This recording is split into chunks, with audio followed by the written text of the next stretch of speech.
नमस्कार, राम राम। मैं पुष्कर अवस्थी प्रारब्ध के मंच पे आप सभी का स्वागत करता हूं। कई दिनों से जो है मैं कुछ अपनी मन की बात नहीं कह पा रहा था। जिस तरीके से भारत में चुनावों को लेके बातें चल रही हैं, छठा चरण पूरा हो चुका है, सातवें की तैयारी है और छठे छठे चरण के पूरा होने तक जहां एक तरफ जो है जो चाइनीज यूट्यूबर कह लीजिए उनको या कांग्रेसी इकोसिस्टम से पोषित पत्रकार, बुद्धिजीवी, ये सब जो है तरह तरह की बातें करने में लगे हुए हैं। कोई आधे मन से, कोई जो है हताशा में बार बार अपनी संख्या बल जो है एनडीए कितना लाएगी, बीजेपी कितना लाएगी, मोदी जी तीसरी बार भारत के प्रधानमंत्री कितने सीटों से आएंगे, उसको लेके तमाम बातें। एक चीज तो स्पष्ट दिख रही है जिस तरीके से कि ये जो है बड़ा असामान्य चुनाव है, लेकिन जहां ये असामान्य चुनाव है वहां बड़ा सामान्य भी है। मैं इस वक्त जो हूँ अपना 20 तारीख को लखनऊ में मतदान था, उसके बाद जो है थोड़ा सा गैप मिला था, तो मैं अपने परिवार के साथ जो है बाहर घूमने आ गया हूँ। तो जब मैं आज यहाँ थाईलैंड पे हूँ और वहां पे जो है लोगों से, पहले बैंकॉक गया, अभी करबी में हूँ और एज ए सामान्य टूरिस्ट की तरीके से मैं घुमा हूँ, जहाँ पर कि जैसे आप जानते हैं यहाँ पर भारतीय भी काफी हैं और भारतीय यात्रीगण भी काफी आते हैं। तो पहली बात तो ये कि विदेश के में रह की भूमि पे रह के मैं भारत के दर्शकों को ये बताना चाहता हूँ कि भारत का चुनाव जो है, जहाँ भारत के लिए बहुत महत्वपूर्ण है, वहां पे मैं उसका प्रभाव स्पष्ट रूप से थाईलैंड में भी देख रहा हूँ। है ये अजीब बात, लेकिन है। एयरपोर्ट हुआ हो, चाहे बाजार हुआ हो, या शाम को घूमते वक्त जो है यदि कोई भारतीय परिवार मिल गया है, दो भारतीय मिल गए हैं हिंदी भाषी विशेषता, तो परिचय के आदान प्रदान के बाद जो है निश्चित रूप से ये प्रश्न होता है आप यहाँ कैसे, और क्या माहौल है, क्या लगता है। सबसे बड़ा तो मैं आपको बता दूं कि यदि जितने लोग यहाँ घूमने आए हैं उसमें से अभी तक तो फिलहाल मुझे एक भी व्यक्ति ऐसा नहीं मिला है जिसने ये कहा हो कि मोदी जी की सरकार नहीं आ रही है, या उसके परिवार ने जो है किसी और को वोट किया। ये तथ्यात्मक रूप से बिल्कुल सत्य बात है। अब ये कितना, इसको मैं सैंपलिंग तो नहीं कहूंगा क्योंकि संभव भी नहीं है, सबसे तो नहीं मिला हूं, लेकिन जो जिनसे बातचीत हुई, जिनसे मुलाकात हुई, इस विशेषता हिंदी भाषी क्षेत्र में कितने लोग मुझे मिले हैं, वो यही बताया है। दूसरी बात जो है, जब मुझे थाईलैंड के स्थानीय लोगों से बात हुई, उन स्थानीय लोगों में से कि जिन्होंने स्वयं ही वार्ताक्रम आगे बढ़ाया, ये जानते हुए कि मैं भारत से आया हूँ, लखनऊ से हूँ और जो है मेरा अपना चैनल भी है जिसमें हम बात करते हैं, तो उन्होंने जो है मुझको बड़े ही क्यूरियोसिटी से भारत की राजनीति और प्रधानमंत्री नरेंद्र मोदी की संभावनाओं पे खूब बात हुई। तो मैंने जो है अपनी अपनी तरफ से अपना मंतव्य देने बजाय, या मेरा जो आकलन है, मैं जिस तरह से देख रहा हूँ, उसकी बजाय मैंने जो है उन लोगों से बात जानना चाहा कि उनके लिए क्यों इतना महत्वपूर्ण है, कि वो क्यों चिंतित हैं, या वो क्यों इस पे एक जमाना था जरूर जब भारत में, अमेरिका में चुनाव होता था तो भारत के लोग जो है, हम लोग बात करते कौन आएगा कौन नहीं आएगा, क्या क्या आएगा, उसका क्या जियोपॉलिटिक्स फर्क पड़ा, लेकिन ये बड़ा सुखद आश्चर्य मेरे लिए था कि थाईलैंड में लोग जो है इस विषय में बात कर रहे हैं, पूछ रहे हैं। यहाँ पे एक चीज समझ में आई कि यहाँ के जिसको हम अंडर एस्टिमेट कर रहे हैं, हम लोग तो अ, एक बंद दायरे में कह लीजिए, हम अपने भारत की अपनी ज्योग्राफी में ही इसको देख रहे हैं, लेकिन भारत का जो बाहर का जो है वो जो है लार्जर देन लाइफ। हम लोग एक तरफ कहाँ इतना ब्लेम लगता है हम लोगों पे कि हम जो है हमने मोदी जी के व्यक्तित्व को भी लार्जर देन लाइफ बना दिया है, लेकिन हकीकत तो ये है कि थाईलैंड में बैठे हुए मैं ये महसूस कर रहा हूँ कि यहाँ पे भी उनका व्यक्तित्व एक सामान्य राजनीतिक का नहीं रह गया। जैसे आप जानते हैं थाईलैंड एक बुद्धिस्ट राष्ट्र है, और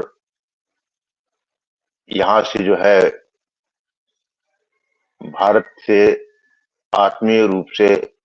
ऐतिहासिक रूप से, सांस्कृतिक रूप से शताब्दियों से जो है शताब्दियों से समझ रहे हैं। तो इसलिए उनकी जो बातचीत होती है, जो है उनकी चिंता जो होती है, या उनका जो एक डिस्कोर्स जो होता है, वो कहीं ना कहीं बहुत इम्पोर्टेंट है। तो मैंने पहले महसूस किया कि यहाँ पर प्रधानमंत्री नरेंद्र मोदी के फिर से आने को लेके वो कहीं ना कहीं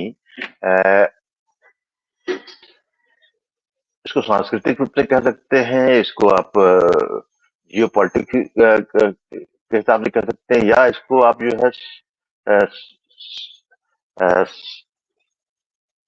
साउथ ईस्ट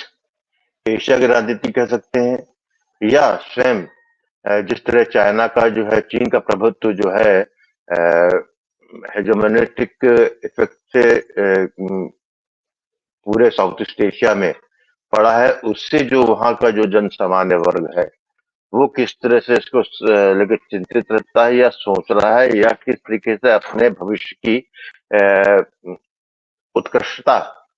भारत में प्रधानमंत्री नरेंद्र मोदी के फिर से आने पे देख रहा है। सबको बड़ी आशाएं हैं। यहाँ तक तो मुझे 2-3 लोगों ने थाईलैंड में, तो ये विशेषतः बैंकॉक में,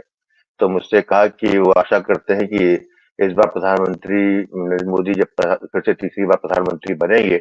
तो अपने शुरू के 6 माह के काल में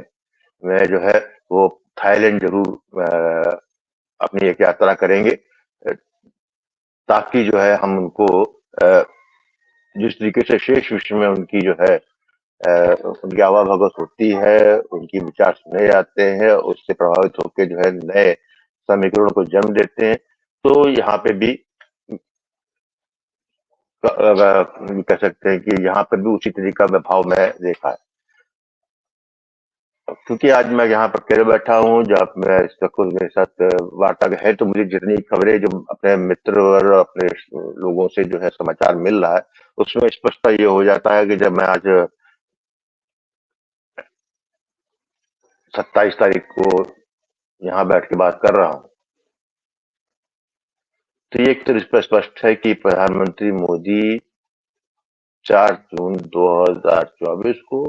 फिर से आ रहे हैं। इसमें संदेह की कोई गुंजाइश नहीं। हाँ, संदेह जो कर रहे हैं वो जो है वो एक उनका एक सोचा समझा प्लान है, जिसके लिए मैं बार बार रखा करता रहा हूँ कि ये पहली बार होगा कि इस बार 4 जून 2024 को जो परिणाम निकलेंगे, इसको लेकर विपक्ष जो है इस परिणामों को स्वीकार ना करके इस पूरी चुनावी प्रक्रिया पे एक प्रश्न चिन्ह खड़ा करेगा, और इसमें जो है इसका नेतृत्व तो जो है कांग्रेस का जो सबसे विषैला जंतु है, राहुल गांधी, देशद्रोही व्यक्ति, ये जो है आग लगाने की कोशिश करेगा। मैं यहाँ बैठ के लोगों को यही अपने से जो सुनते हैं मेरी बात, पहले जो जो मैंने आगाह किया उसको लेके वो है, उनको मैं कहूंगा कि आप बिल्कुल भी किसी तरीके से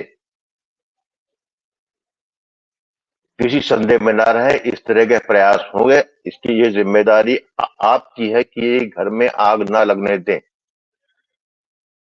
ये जो है अंतर्राष्ट्रीय रूप से माहौल भी बनेगा, सब कुछ होगा। मैं आपको फिर आप सभी को जो है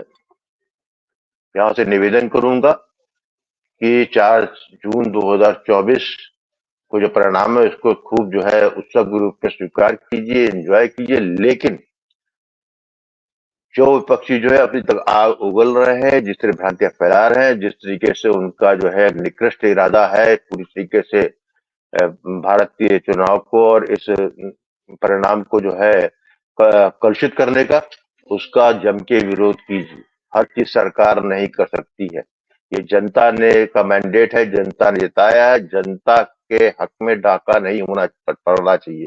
और जो है इसको जो है जिसपे जो प्रश्न उठाता है उस उंगली को तोड़ देने का भी कार्य आपको करना है। मैं अंत में अपनी बात यहीं पे समाप्त करूंगा क्योंकि वक्त हो रहा मुझे निकलना है। कोशिश करूंगा कि फिर आपसे जो है कुछ नई चीजें यहाँ पे सामने आती हैं या कुछ नए कुछ इस तरह के वार्ताकार से मेरी मुलाकात होती है जिस या जो कैमरे में आने के सामने तैयार भी हो जाए तो मैं उसको लेके आऊंगा। लेकिन मैं आपको यहाँ सुदूर देश में अपने देशवासियों को यही कहूंगा कि जितना विश्वास आपको है कि नरेंद्र मोदी आ रहे हैं, उतना ही मैं थाईलैंड में बैठे हुए थाई नागरिकों में विश्वास देख रहा हूं कि मोदी जी फिर आ रहे हैं। और हम अपने भविष्य की लिए उच्चतम कामना करते हैं, अपने सनातन की उच्चतम कामना करते हैं। उसी तरीके से थाई देश का बैठा मैं व्यक्ति भी जो है अपने देश की सफलता, अपने देश का प्रभुत्व, अपने देश का आर्थिक तंत्र की मजबूती में भारत के प्रधानमंत्री नरेंद्र मोदी का सहयोग और योगदान दोनों ही देख रहा है। इसी के साथ मेरी बात समाप्त करता हूँ। कृपया करके मेरे इस चैनल को जो है आप सब्सक्राइब कीजिए। इस वीडियो को मेरी बात पसंद आती तो लाइक करें और 4 जून की उत्सव की प्रतीक्षा करें। इसी के साथ साथ राम राम।